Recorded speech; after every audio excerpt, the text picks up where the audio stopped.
Doctor BR Ambedkar Konaseema జిల్లా ఆత్రేయపురం మండలం కోనసీమ తిరుమల వాడపల్లి వెంకటేశ్వర స్వామి వారి దేవాలయాన్ని దేవాదాయ ధర్మదాయ శాఖ కమిషనర్ కె రామచంద్ర మోహన్ సందర్శించారు. ఆలయ అభివృద్ధిపై ఆలయ అధికారులతో సమీక్ష సమావేశం నిర్వహించారు. ఈ సందర్భంగా కమిషనర్ మీడియాతో మాట్లాడుతూ ప్రభుత్వం కూడా వాడపల్లి దేవస్థానం వసతుల కల్పన వేగవంతం చేయాలని ఆదేశించారు. 6,25,00,000 వ్యయంతో అన్నదాన భవనాన్ని నిర్మిస్తున్నాం. 54 రూమ్స్, 4 డార్మెటరీ హాల్స్తో 12 కోట్ల వ్యయంతో భక్తుల వసతి కోసం శ్రీనివాస్ సదన్ నిర్మిస్తున్నాం. గోదావరి పుష్కరాల సందర్భంగా మైనర్, మేజర్ అన్నీ కలిపి 543 పనులు గుర్తించడం జరిగింది. 43 మేజర్ వర్క్స్కి టెండర్స్ పిలిచాం. 38 టెండర్స్ ప్రాసెస్ పూర్తయింది. ఇంకో 5 టెండర్స్ ఫైనల్ అయ్యాయని తెలిపారు. అందరికీ నమస్కారం. త్వరలో మనకి 2027 సంవత్సరం జూన్ నుంచి గోదావరి పుష్కరాలు ప్రారంభం కానున్నాయి. పుష్కరాల్లో మనందరికీ తెలిసిందే, మొత్తం గోదావరి పరివాహక ప్రాంతంలో ఉన్న దేవాలయాలన్నింటికి కూడా లక్షలాది సంఖ్యలో భక్తులు వస్తారు. ఆంధ్ర రాష్ట్రం నుంచే కాకుండా పొరుగు రాష్ట్రాల నుంచి కూడా భారీ సంఖ్యలో భక్తులు వచ్చి ఇక్కడ గోదావరి నదిలో పుష్కర స్నానాలు చేసి దగ్గరలో ఉన్న పుణ్యక్షేత్రాలను దర్శించుకోవడం అనేది అనాదిగా వస్తున్న సాంప్రదాయం. అదేవిధంగా వచ్చే పుష్కరాల్లో కూడా భారీ సంఖ్యలో భక్తులు ఈ పరిసర జిల్లాల్లో ఉన్న ఇతర దేవాలయాలతో పాటు పెద్ద సంఖ్యలో వాడపల్లి దేవస్థానానికి కూడా వస్తారు.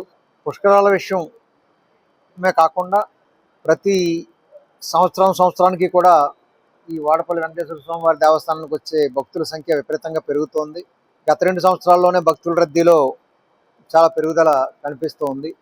ఈ సందర్భాలన్నింటినీ కూడా దృష్టిలో ఉంచుకొని ఇక్కడ జరుగుతున్న గత కొంతకాలంగా అనేక అభివృద్ధి పనులు చేపట్టడం జరుగుతూ ఉన్నాయి. వాటిని ఏంటంటే త్వరితగతిన పూర్తి చేసే విధంగా వాటి మీద ఫోకస్ పెట్టడం జరిగింది.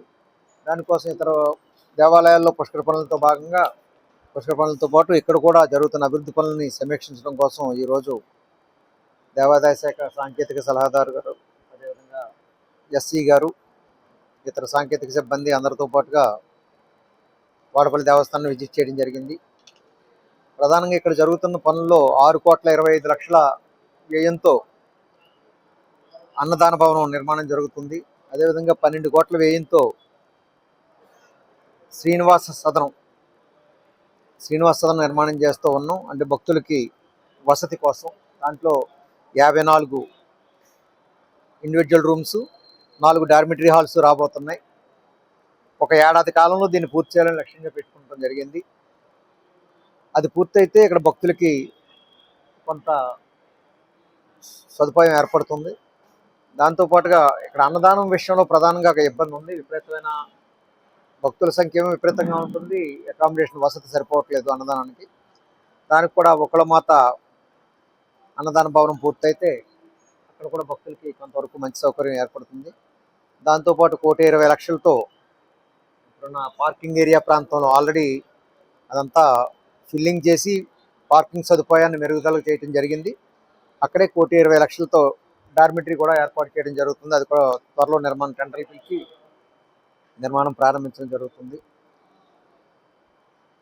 దాంతోపాటుగా ఇతర సదుపాయాల కల్పన కోసం కూడా కొంత ఇతర భూములను కూడా ఉన్న భూమి వసతి ఏదైతే ఉందో అటు గోదావరి ఒడ్డును కానీ ఇటు ఆ రోడ్డు పక్కన ఉన్న వాడపల్లిలో వివిధ ప్రదేశాల్లో ఉన్న దేవాలయ స్థలాలన్నింటినీ కూడా భక్తుల వసతి కోసం సమర్థవంతంగా వినియోగించుకోవాలని నిర్ణయించుకోవడం జరిగింది. దానికి అనుగుణంగా మాస్టర్ ప్లాన్ రూపకల్పన కూడా జరిగింది. డ్రాఫ్ట్ మాస్టర్ ప్లాన్ కూడా తయారైంది.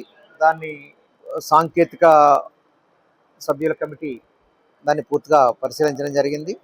సాంకేతిక నిపుణుల కమిటీ దాని మీద కొద్దిగా మార్పులు సూచించున్నారు. దాన్ని కూడా త్వరలో పూర్తి చేసుకుని 1 నెలలో డ్రాఫ్ట్ మాస్టర్ ప్లాన్ కూడా ఫైనలైజ్ చేసి దానికి తుది రూపు కల్పించడం జరుగుతుంది. దాని ప్రకారం భవిష్యత్తులో అభివృద్ధి పనులన్నీ కూడా పూర్తిగా మాస్టర్ ప్లాన్ ప్రకారమే జరగాల్సి ఉంటుంది. అయితే ఎక్కడా లేని విధంగా మిగతా చోట్ల జనాభాకు తగినట్టుగా వసతులు ఉన్నాయి. అన్నవరం, శ్రీశైలం, ద్వారకా, తిరుమల లాంటి చోట. వాడపల్లిలో ఏంటంటే భక్తుల సంఖ్య తగిన సంఖ్యలో ఈ వసతులు లేవు. దాన్ని వార్ ఫుటింగ్ మీద మేము చేయవలసిన అవసరం గుర్తించడం జరిగింది. ప్రభుత్వం కూడా గౌరవ ముఖ్యమంత్రి గారి దగ్గర నుంచి మంత్రి గారు కూడా అందరూ కూడా వాడపల్లి దేవస్థానం మీద ప్రత్యేకంగా పరిశీలన జరపడం జరిగింది. ఈ వసతుల కల్పనను వేగవంతం చేయమని ప్రత్యేకంగా ఆదేశించడం జరిగింది. ఆ రకంగానే ఈ మాస్టర్ ప్లాన్ ఫైనలైజ్ చేసి దాని ప్రకారం ఒకసారి ప్లాన్ ఫైనలైజ్ అయిపోతే మిగతా పనులన్నీ కూడా కొంచెం త్వరితగతిన వెళ్ళడానికి వీలుంటుంది. అని ముందడుగుగా ఒక నెలలోనే మాస్టర్ ప్లాన్ ఫైనలైజ్ చేస్తాం.